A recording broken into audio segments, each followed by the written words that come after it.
রাজধানীর মতিঝিলে মন্দিরের জায়গা দখলমুক্ত করতে উচ্ছেদ অভিযান চালাচ্ছে জেলা প্রশাসন।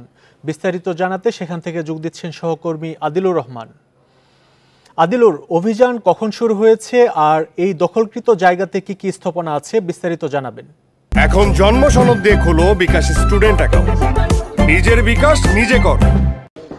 দেখুন, 9:30টার পরে মূলত এই মতিঝিলের যে টয় নবী সার্কুলার যে রোড, সেই রোডের পাশেই দেবোত্তর সম্পত্তি, এটি বলা হচ্ছে যে শ্রী লক্ষ্মীনারায়ণ যে জিও মন্দির, সেই মন্দিরের দেবোত্তর সম্পত্তি, সেই দেবোত্তর সম্পত্তিটি আসলে দখল হয়েছিল এবং দখল হয়ে যাওয়ার কারণে এখানে হিন্দু ধর্মীয় যে কল্যাণ ট্রাস্ট, সেই কল্যাণ ট্রাস্ট এই দখলমুক্ত করতে আসলে জেলা প্রশাসনের কাছে আবেদন করে। সেই আবেদনের প্রেক্ষিতে মূলত এটি যাচাই বাছাই শেষ করার পরে দেখা যায় যে এটি আসলে দখল করে রাখা হয়েছে এবং সেই দখল আজকে কিন্তু আসলে যে উচ্ছেদ কার্যক্রম, সেই উচ্ছেদ কার্যক্রমটি আসলে শুরু হয়েছে 9:30টার পরে এবং এই উচ্ছেদ কার্যক্রমটি আরো বেশ কিছুক্ষণ চলবে। আমরা যেটি আসলে জানতে পেরেছি যে এই জায়গাটিতে প্রায় 30% জায়গা, এমন ব্যস্ততম এলাকায় এরকম 30% জায়গা আসলে দখল করে রাখা হয়েছে এবং এই দখল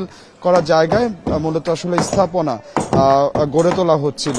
আমরা দেখতে পাচ্ছি যে দেয়াল করে দিয়ে এবং ইটের গাঁথুনি দিয়ে মূলত এখানে যে স্থাপনাগুলো, সেই স্থাপনাগুলো গড়ে তোলা হয়েছে এবং সেই স্থাপনাগুলোই কিন্তু আসলে জেলা প্রশাসনের পক্ষ থেকে এখানে যে উচ্ছেদ কার্যক্রম, সেই উচ্ছেদ কার্যক্রম চালানো হচ্ছে এবং জেলা প্রশাসনের পক্ষ থেকে বলা হচ্ছে যে আজকে একদম যে যতটুকু জায়গা আসলে দখল করে রাখা হয়েছে, সেই পুরো জায়গাটি আসলে তারা দখলমুক্ত করবে এবং দখলমুক্ত করার পরে এটি হিন্দু ধর্মীয় যে কল্যাণ ট্রাস্ট, সেই কল্যাণ ট্রাস্টকে আসলে সংরক্ষণে করার জন্য তারা তাদের কাছে হস্তান্তর করে দিবে। তবে এটি কিন্তু আসলে মালিকানাধীন অবস্থায় থাকবে, জেলা প্রশাসনের আওতাধীনই থাকবে, তবে সংরক্ষণ করবে হিন্দু ধর্মীয় কল্যাণ যে ট্রাস্ট আছে, সেই ট্রাস্ট। আমরা দেখতে পেয়েছি যে এখানে হিন্দু ধর্মীয় যে কল্যাণ ট্রাস্ট, সেই কল্যাণ ট্রাস্টের যারা নেতারা যারা আছেন তারাও এখানে এসেছেন এবং মূলত এই যে মন্দিরের যে দেবোত্তর যে সম্পত্তিটি আসলে উদ্ধার করা হচ্ছে, সেই উদ্ধারে কিন্তু আসলে তারা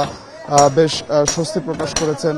তারা জেলা প্রশাসনকে ধন্যবাদ জানিয়েছেন, সরকারকে ধন্যবাদ জানিয়েছেন যে এটি দখলমুক্ত করা হচ্ছে। আমরা এই দখলকে কেন্দ্র, উচ্ছেদ অভিযানকে কেন্দ্র করে আমরা দেখেছি যে আইন শৃঙ্খলা বাহিনীর সদস্যদের ব্যাপক উপস্থিতি কিন্তু আসলে এখানে রয়েছে। আইন শৃঙ্খলা বাহিনীর সদস্যদের মোতায়েন করা হয়েছে যে কোনো ধরনের কোনো বিশৃঙ্খলা যাতে আসলে যদি কেউ করতে চায় সেক্ষেত্রে আসলে প্রতিহত করার জন্য সেই ব্যবস্থাপনাগুলো কিন্তু আসলে আমরা এখানে দেখতে পেয়েছি।